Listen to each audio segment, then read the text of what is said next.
Hi everyone. I wanted to do a little bit of a follow-up to yesterday's lesson on the reactivity. Just to explain things a little bit further. So when we talk about reactivity, think about it like a scale. So you've got a complete scale here, and at the lower end of the scale is when your dog has just noticed its trigger. So what that might look like is just a dog glancing and an ear prick. So their ears will be really alert. That would be the lower end of the reactivity. And then on the extreme other end would be the complete explosion. So that is when the dog is just gone. He is going crazy, barking, lunging, nothing is interrupting him. So at the lower end of that scale, the dog is still using his thinking brain as such.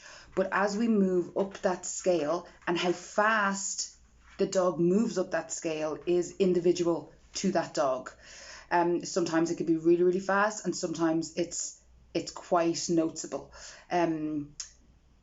So as they move further up that scale, at some point they go on to their fight and flight response. So the reptile part of the brain, the amygdala, just kicks into force, and that is just kind of survival mode. At that point, there's no real thinking going on. It's just reactions. So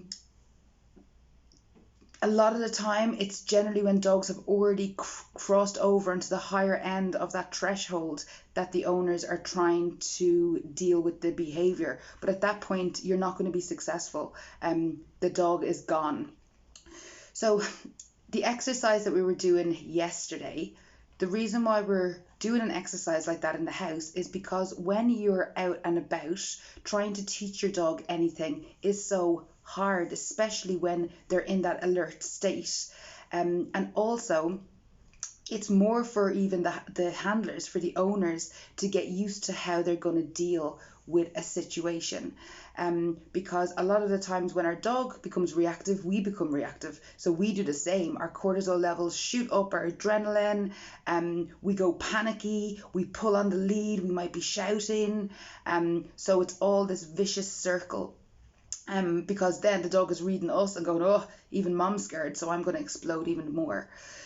So the exercise that we were doing is just a way for you to start dealing with it. So you're going to get your dog used to seeing something that causes that curiosity and alertness. So the lower end of that reactivity scale. And then once your handling skills are good in that exercise in the house, then you can start practicing that out and about, but not taking things for chances. You're not just going to leave your house and try to practice that on the road. You're going to go to a greened area where there's not going to be many dogs around, where you've got lots of distance from the dog that you're going to see, and you're going to practice that at that low level.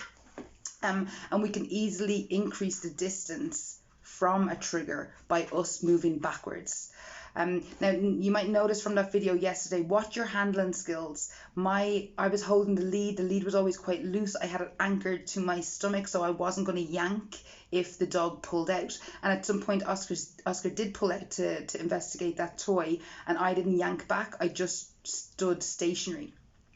When that happens, if I couldn't get his focus, I would just start walking backwards in that same posture. So there's no yanking of him, I'm just moving backwards. Now that exercise, it's one of hundreds that we need to do with reactive dogs. So this is just a tip to help you along the way. But it's something that pretty much all owners are going to encounter at some part of their life. Relationships change. There's very few dogs that you can say, oh, my dog loves all dogs. It just doesn't make sense. People don't love all people. Sometimes we're civil to some, other times we really enjoy other one's company and we want to hang out with them. And the same applies to dogs. And when we say, oh, my dog loves other dogs, that's generally when we have young dogs. Puppies and young dogs that are just so overwhelmed and they love that playing behavior. But as they get a little bit older, you'll see that there's some dogs that they may not warm to, and